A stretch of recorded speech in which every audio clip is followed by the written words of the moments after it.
ইসলামী আন্দোলন বাংলাদেশের সিনিয়র নায়েবে আমির মুফতি সৈয়দ মোহাম্মদ ফয়জুল করিম বলেছেন, আওয়ামী লীগ খুন, ধর্ষণ, জুলুম ও ভোট ডাকাতি করেছে। এই জন্যই মানুষ তাদের থেকে মুক্তির জন্য আন্দোলন করেছে। রোববার সন্ধ্যায় ভোলার বাংলা বাজার চত্বরে গণসমাবেশে প্রধান অতিথির বক্তব্যে এসব কথা বলেন ফয়জুল করিম।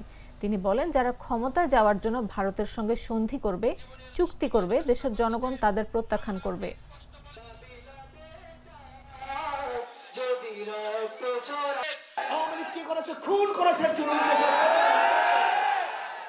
মানুষ মুক্তি পাওয়ার জন্য আন্দোলন করেছিল, সংগ্রাম করেছিল।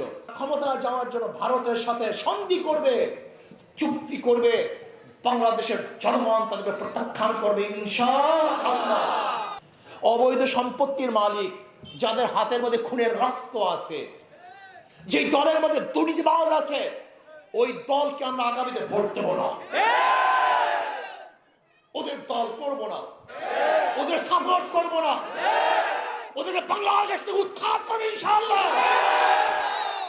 যতক্ষণ পর্যন্ত জনগণ চাঁদাবাজদেরকে প্রত্যাখ্যান না করবেন, ততদিন চাঁদাবাজি বন্ধ হবে না, জুলুম অত্যাচার বন্ধ হবে না। আমরা কি চাই? একটা এমন দেশ চাই যেখানে গরিব, জেলে, চাষি, মজদুর, ঋষি, কামার, তাঁতি, শ্রমিক, সর্বস্তরের মানুষগুলি শান্তি পাবে, মুক্তি পাবে, স্বাধীনভাবে বসবাস করবে, তাদের বাক স্বাধীনতা থাকবে, লেখনের স্বাধীনতা থাকবে, চলার স্বাধীনতা থাকবে, বসবাস করার স্বাধীনতা থাকবে।